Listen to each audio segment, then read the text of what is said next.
Selamat pagi adik-adik. Selamat pagi. Gimana kabarnya? Luar biasa. Oke, hari ini kita mau mulai sekolah minggu kita. Kita mau memuji Tuhan, kita mau menyembah Tuhan. Tapi sebelum itu kita mau berdoa dulu ya adik-adik. Lipat tangannya, tutup matanya, kita mau berdoa. Tuhan Yesus, terima kasih untuk pagi hari ini Tuhan. Terima kasih atas kebaikan-Mu, terima kasih atas berkat-Mu. Pada saat ini kami bisa beribadah kepada Tuhan. Kami mau memuji Engkau, kami mau meninggikan nama-Mu. Biarlah kiranya Kau dapat disenangkan dari puji-pujian kami. Terima kasih Tuhan Yesus, kami sudah berdoa dan mengucap syukur. Haleluya. Amin. Pasukan Kristus, siap. Yes, yes, yes. Kita mau angkat satu pujian, KASIH.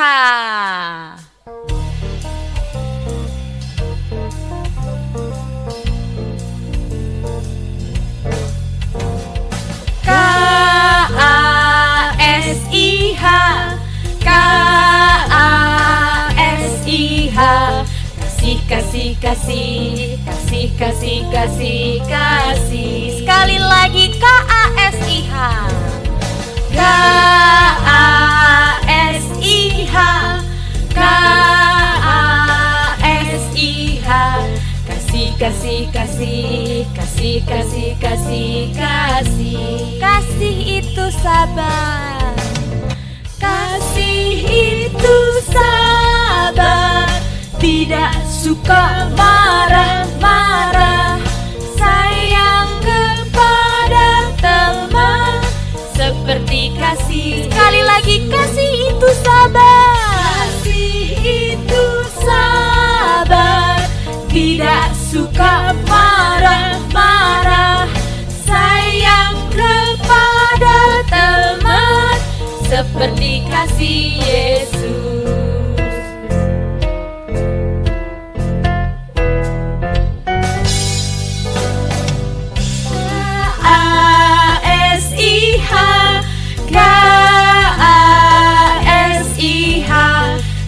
Kasih, kasih, kasih, kasih, kasih, kasih. Sekali lagi KASIH, KASIH, KASIH. Kasih, kasih, kasih, kasih, kasih, kasih, kasih. Kasih itu sabar, kasih itu sabar. Tidak suka marah-marah, sayang kepada teman seperti kasih Yesus. Sekali lagi, kasih itu sabar, kasih itu sabar. Tidak suka marah-marah, sayang kepada teman seperti kasih Yesus. Kasih itu sabar, kasih itu sabar. Tidak suka marah-marah, sayang kepada teman seperti kasih Yesus. Seperti kasih Yesus, seperti kasih Yesus. Yeay, beri tepuk tangan yang meriah buat Tuhan Yesus. Kita mau terus memuji Tuhan, kita mau angkat satu pujian, oh sukacitaku.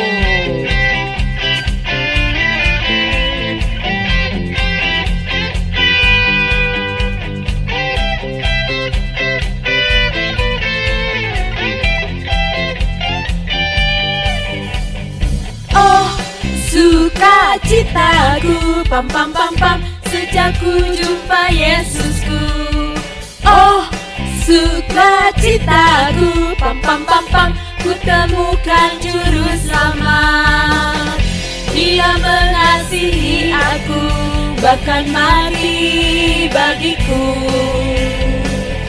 Sukacitaku kini penuh, padanya ku berharap, padanya ku berharap, pada Yesus Allah yang hidup. Padanya ku berserah, pada sumber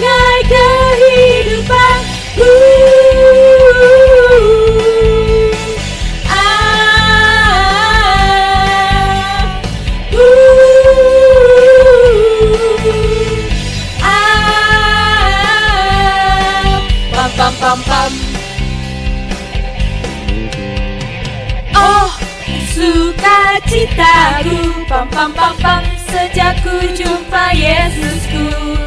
Oh, sukacitaku, pam pam pam pam, ku temukan juru selamat. Dia mengasihi aku, Dia mengasihi aku, bahkan mati bagiku. Sukacitaku kini penuh, padanya ku berharap, padanya ku berharap, pada Yesus Allah yang hidup. Padanya ku berserah, pada sungai kehidupanku.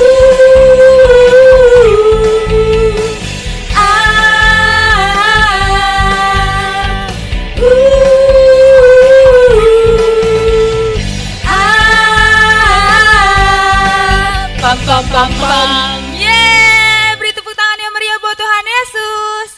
Adik-adik dipersilakan duduk kembali.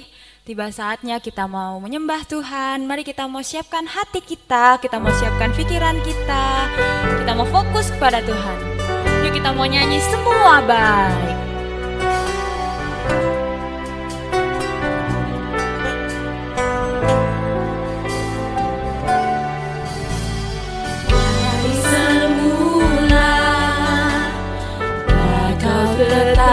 Tetapkan hidupku dalam tangan-Mu, dalam rencana-Mu Tuhan. Rencana indah telah Kau siapkan bagi masa depanku yang penuh harapan. Katakan semua baik.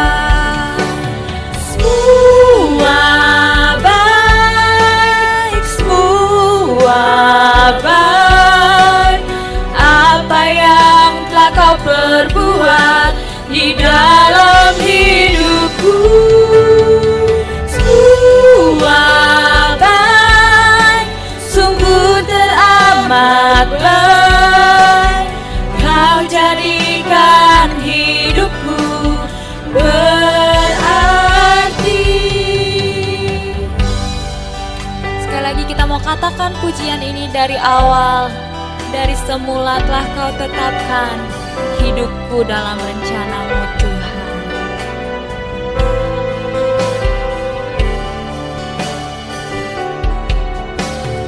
Dari semula telah Kau tetapkan hidupku dalam tangan-Mu, dalam rencana-Mu Tuhan.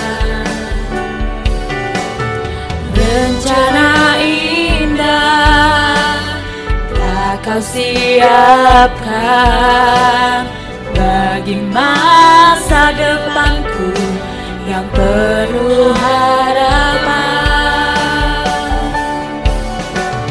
Semua baik, semua baik. Apa yang tak Kau perbuat di dalam hidupku, semua baik, sungguh teramat baik. Kau jadikan hidupku berarti. Kau jadikan hidupku berarti. Kau jadikan hidupku berarti.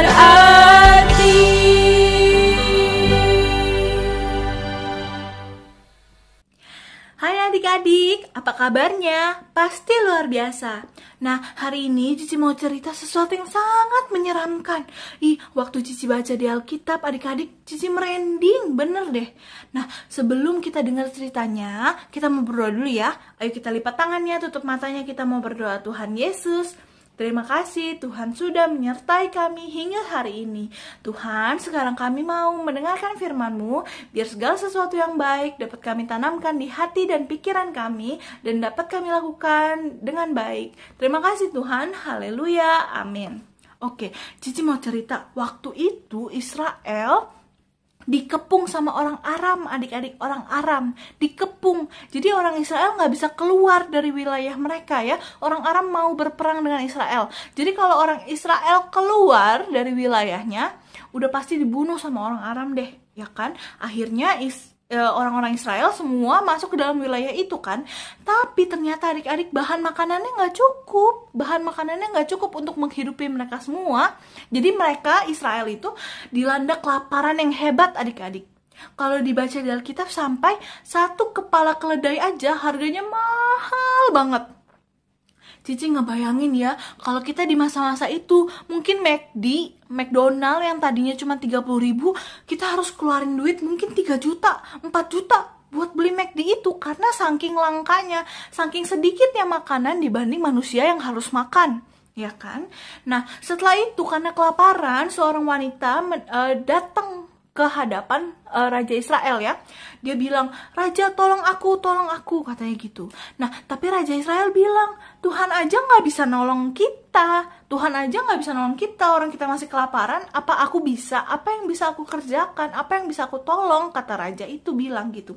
Karena si Raja juga sama kelaparannya, adik-adik, dengan rakyat-rakyat lainnya yang di Israel, sama rajanya juga kelaparan. Nah, pada saat itu Israel, raja dan rakyatnya, mereka menyembah berhala. Mereka nggak menyembah Allah kita, mereka nggak menyembah Tuhan, tapi mereka menyembah berhala adik-adik, ya kan? Nah, jadi mereka menyembah Allah lain. Nah, karena itu adik-adik, si perempuan itu dia kasih saran. Sarannya serem banget. Dia kasih saran ke raja. Sarannya gini, adik-adik siap ya dengernya ya. Ini serem banget pokoknya. Katanya si perempuan gini, "Gimana kalau hari ini kita masak anak kamu, Raja?" Katanya. "Kita makan anak kamu," katanya. Serem banget gak sih? Masa anak sendiri mau dimasak, mau dimakan? Padahal kan itu anaknya ya, walaupun kelaparan tetap aja kan itu anaknya. Serem banget pokoknya. Tapi kata si wanita itu, dia bilang, "Hari ini kita makan anak kamu, besok kita masak anak aku," kata si wanita gitu. Akhirnya si raja percaya. Ya udah, dia juga kelaparan kan, karena mereka juga menyembah berhala ya, nggak menyembah Tuhan kita.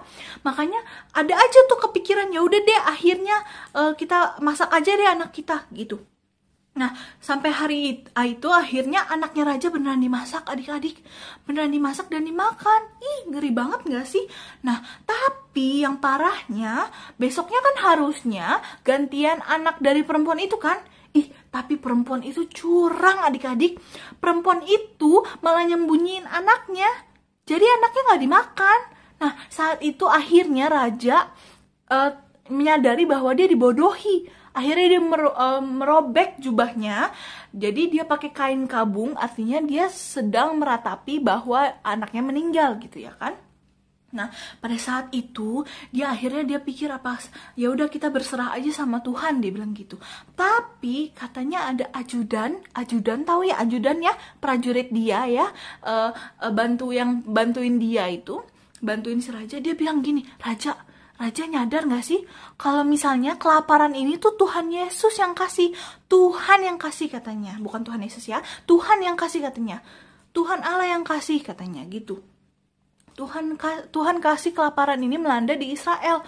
Masa kalau kayak gitu kamu mau menyembah Tuhan? Kata si ajudannya. Orang Tuhan yang kasih kok kamu kelaparan? Kata gitu. Terus kata raja, "Ya udah deh ajudan, kamu pergi ke Elisa. Coba lihat Elisa mau ngomong apa." Gitu ya katanya. Padahal waktu itu ajudannya sebenarnya mau bunuh Elisa. Ajudannya tuh nggak suka sama Tuhan, adik-adik ya kan. Nah, akhirnya waktu itu pas lagi raja suruh kayak gitu, ajudannya pergi untuk ketemu Elisa. Nah, Elisa kira-kira udah tahu belum?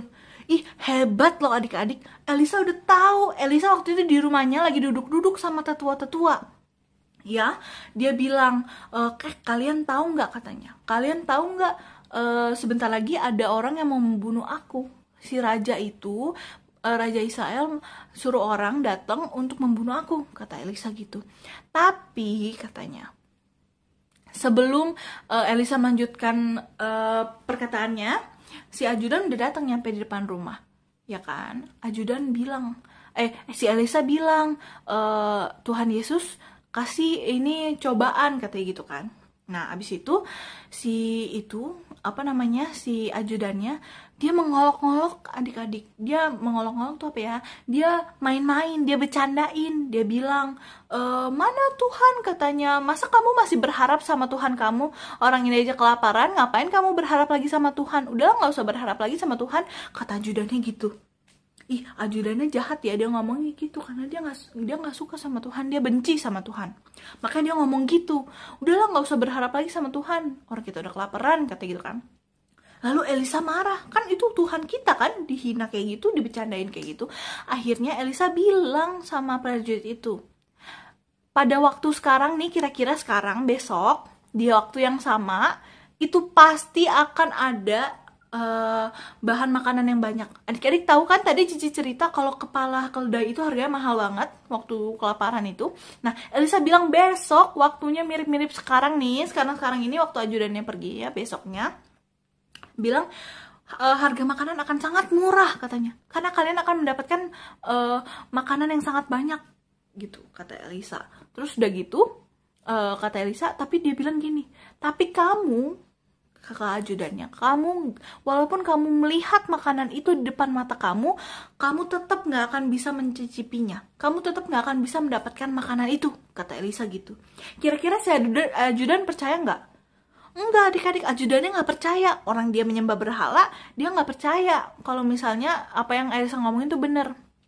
Nah, setelah itu ketemu di wilayahnya Israel itu ada 4 orang kusta, adik-adik, penyakit ya. Kusta itu penyakit kulit, jadi gatel-gatel ya, kulitnya nggak bersih. Nah, itu penyakit itu ya kan, dia bilang gini, aduh kita udah kelaparan, terus sakit, apa yang harus kita lakukan ya? Akhirnya si orang kusta itu bilang, ya udahlah kita pergi aja ke perkemahan prajuritnya Aram yang ngepung Israel. Dia bilang gitu, pergi aja, siapa tahu mereka mau maafin kita gitu kan. Percuma kita kemana-mana juga kita pasti nggak akan selamat karena kita kelaparan, terus kita juga sakit ya kan. Ya udah, akhirnya teman-teman yang lain ya udah setuju. Akhirnya mereka pergilah ke perkemahannya orang-orang Aram, adik-adik. Ternyata adik-adik, perkemahannya masih ada, tapi orang Aramnya udah nggak ada adik-adik. Jadi ternyata Tuhan Yesus tuh kasih dengar suara-suara kuda, suara-suara orang berjalan ke orang-orang Aram itu. Jadi orang-orang Aram itu seakan-akan mendengar bahwa banyak prajurit yang datang mau mengepung mereka, mau perang dengan mereka gitu. Jadi mereka kabur duluan, mereka takut ya kan. Saking paniknya, makanan segala semua nggak ada yang dibawa adik-adik. Jadi tendanya masih ada, makanannya masih ada adik-adik. Nah, sampai sana udah sepi, nggak ada orang Aram. Akhirnya orang yang penyakit kusta itu mereka bilang, ya udahlah kita lapor sama Raja Israel ya. Ya udah, akhirnya mereka balik, dia ngelapor sama Raja Israel. Raja Israel, perkemahan orang Aram udah nggak ada tuh orang-orangnya, tapi makanannya masih ada. Kita keluar nggak, yuk ambil yuk gitu kan. Tapi si Raja Israel nggak percaya adik-adik. Mereka takutnya itu taktiknya orang Aram. Dia takutnya orang Aram tuh sembunyi doang. Jadi pas nanti Israel mau ngambil makanan di kemahnya orang-orang Aram, mereka malah diserbu adik-adik. Mereka malah diserbu sama orang-orang Aram. Nah, Raja takutnya kayak gitu.